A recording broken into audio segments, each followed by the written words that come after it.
Welcome to knowledge nest.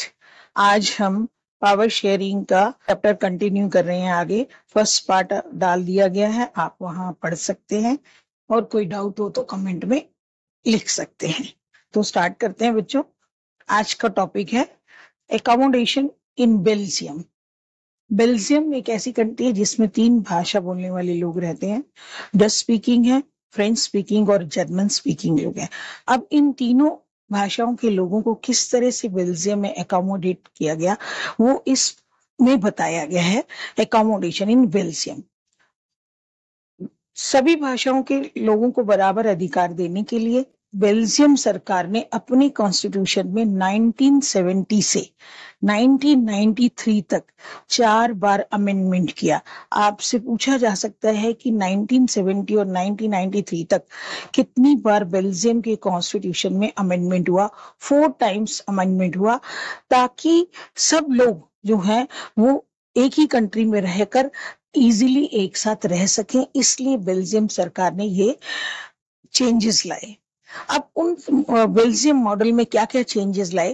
First, constitution ने prescribe किया कि नंबर ऑफ डच और फ्रेंच स्पीकिंग मिनिस्टर्स जो हैं वो सेंट्रल गवर्नमेंट में इक्वल होंगे, क्योंकि कुछ सभी कम्युनिटीज के लिंग्विस्टिक ग्रुप, जितने भी तीनों लिंग्विस्टिक ग्रुप हैं, सभी को सपोर्ट करने के लिए स्पेशल लॉज की जरूरत थी। इसलिए ये जो चेंजेस लाए गए। सेकेंडली, बहुत सी पावर जो है सेंट्रल गवर्नमेंट से लेकर स्टेट गवर्नमेंट को दे दी गई। थर्ड, ब्रुसेल जो बेल्जियम की कैपिटल है, वहां पर एक सेपरेट गवर्नमेंट बनी जिसमें दोनों कम्युनिटीज कौन सी, फ्रेंच और डच स्पीकिंग कम्युनिटी को इक्वल रिप्रेजेंटेशन दिया गया। बेल्जियम एक ऐसी कंट्री है जिसमें थर्ड टाइप ऑफ गवर्नमेंट बनाई गई, जिसे कम्युनिटी गवर्नमेंट कहा गया। लोग इस तरह से इलेक्ट हो रहे थे कि एक लैंग्वेज कम्युनिटी, चाहे डच, फ्रेंच और जर्मन स्पीकिंग, वो देश के किसी भी हिस्से में रह रहे थे, इससे उनको कोई मतलब नहीं था। और गवर्नमेंट जो थी, इस तरह की जो कम्युनिटी गवर्नमेंट थी, उसको पूरी पावर थी culture, education and language related issues को सॉल्व करने की, उस पर लॉ बनाने की पूरी पावर थी। अब आपने देखा बच्चों की, देख बेल्जियम में ब्रुसेल में सेपरेट गवर्नमेंट बनी, सेंटर से पावर स्टेट को दे दी गई, डच और फ्रेंच स्पीकिंग लोगों को, मिनिस्टर्स को सेंटर में बराबर के अधिकार दिए गए, बराबर रिप्रेजेंटेशन दी गई और कम्युनिटी गवर्नमेंट भी बनाई गई। तो बेल्जियम मॉडल जो है वो वेरी कॉम्प्लिकेटेड था, पर उन्होंने इसलिए ये बनाया कि किसी भी भाषा के बोलने वाले लोग, चाहे माइनॉरिटी में है मेजोरिटी में है, उनको इक्वल रिप्रेजेंटेशन मिले और आपस में कोई भी कंफ्लिक्ट ना हो और सभी लोग मिलजुल कर रहे। आगे आता है कि हमने 2 कंट्रीज के बारे में पढ़ा, बेल्जियम और श्रीलंका। दोनों ही कंट्रीज में डेमोक्रेसी है, बट आप रियलाइज करिए कि जो बेल्जियम है, जहां पर डाइवर्सिटी है, भाषा में डाइवर्सिटी है, फिर भी उन्होंने इस तरह से कॉन्स्टिट्यूशन में प्रोविजन लाया कि सभी लोग मिलकर रह सके। बट श्रीलंका ने मेजॉरिटेरियनिज्म को अडॉप्ट किया, क्योंकि वहां सिन्हाला जाति के लोग ज्यादा रहते हैं।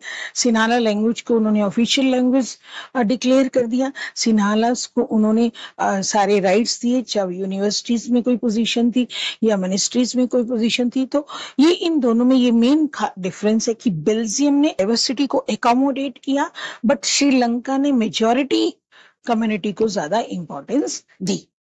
अब नेक्स्ट टॉपिक आता है कि पावर शेयरिंग क्यों जरूरी है, क्यों हमें डिफरेंट ऑर्गन्स और डिफरेंट लेवल पर पावर शेयरिंग करनी चाहिए। तो उसके 2 रीजन है। सबसे पहला, पावर शेयरिंग जो है ये रीजन कहलाता है प्रूडेंशियल रीजन। पावर शेयरिंग किस लिए जरूरी है कि वो सोशल ग्रुप्स में, पार्टीज में जो कन्फ्लिक्ट है उसको रिड्यूस करती है। क्योंकि जब हम सभी ऑर्गन्स में या लेवल पर पावर सबकी अलग अलग मेंशन करेंगे, तो सब अपने अपने एरियाज में अपनी अपनी पावर को एंजॉय करेंगे और उसी हिसाब से आप वो अपने लॉज बनाएंगे। तो इंस्टेबिलिटी नहीं रहती है, वायलेंस कम हो जाता है, इंस्टेबिलिटी नहीं रहती है, पॉलिटिकल ऑर्डर्स में जो है वो स्टेबिलिटी रहती है। दूसरा रीजन है आपका moral reason, second deeper reason desirable और why power sharing is good, दोनों का एक ही आंसर है। पहला मैंने आपको बताया प्रूडेंशियल रीजन, दूसरा है मॉरल रीजन। मॉरल रीजन के अंदर आता है कि पावर शेयरिंग जो है डेमोक्रेसी में ही चलती है। डेमोक्रेसी में ये कंपल्सरी है कि पावर को शेयर करना, क्योंकि डेमोक्रेसी क्या है, जिसमें लोग अपने जो नेता हैं, एमपीज हैं, एमएलएस हैं, वो अपने आप से वोटिंग के द्वारा चूज करते हैं। जिस पार्टी को वो समझते हैं कि वो काम अच्छा करेगी उसको वोट देते हैं। तो जैसे यहाँ हमारे यहाँ लोकसभा के चुनाव होते हैं, एवरी 5 ईयर लोकसभा के चुनाव होते हैं, तो लोकसभा को हम हाउस ऑफ पीपल भी कहते हैं, क्योंकि लोग खुद मेंबर ऑफ पार्लियामेंट को वोटिंग के राइट के द्वारा चूज करते हैं। और एक तो ये कि वेरी स्पिरिट ऑफ डेमोक्रेसी है, दूसरा it provides the legitimacy of the government. Members गए वहां लोकसभा में, उनको लोगों ने वोट देकर इलेक्ट किया, तो लेजिटिमिटी होती है वैधता, मतलब ये सरकार जो है वो अब ये वाली सरकार बन गई है जो अब हमारे लिए काम करेगी। अब नेक्स्ट आता है कि पावर शेयरिंग डिजायरेबल पढ़ लिया हमने, क्यों जरूरी है, क्यों अच्छी है सबके लिए। अब आता है कि पावर शेयरिंग है कितने तरीके की, फॉर्म्स ऑफ पावर शेयरिंग क्या है, उसमें किस किस के बीच में पावर को शेयर किया जाता है। क्योंकि डेमोक्रेसी में डिफरेंट पार्टीज होती हैं, जैसे इंडिया में मल्टी पार्टी सिस्टम है, डिफरेंट सोशल ग्रुप्स होते हैं, प्रेशर्स ग्रुप होते हैं, वो किस तरह से उनके बीच में किस तरह से पावर को डिवाइड किया जाता है, वो टाइप्स ऑफ पावर शेयरिंग यहाँ पर दी है। सबसे पहले आता है पावर शेयरिंग जो है among different organs of the government, जिसे हम हॉरिजॉन्टल पावर शेयरिंग कहते हैं। डिफरेंट ऑर्गन्स कौन से हैं आपके, legislature, executive and judiciary.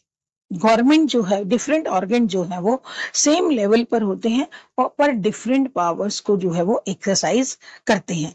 Her organ एक दूसरे के काम को चेक करता है, तो balance of power among various institutions, मतलब पावर बैलेंस हो जाती है, क्योंकि वो एक दूसरे के काम को देखते हैं और उसको क्रिटिसाइज करते हैं, ताकि वो अच्छे से अपना काम, हर ऑर्गन अपना अच्छा सा काम कर सके। दूसरा पावर शेयरिंग होता है among government at different level. Government for entire country, जिसे हम यूनियन गवर्नमेंट कहते हैं या हम सेंट्रल गवर्नमेंट कहते हैं। Government for regional level, that mean state government. और एक थर्ड टाइप ऑफ गवर्नमेंट होती है जिसे हम कहते हैं लोकल गवर्नमेंट।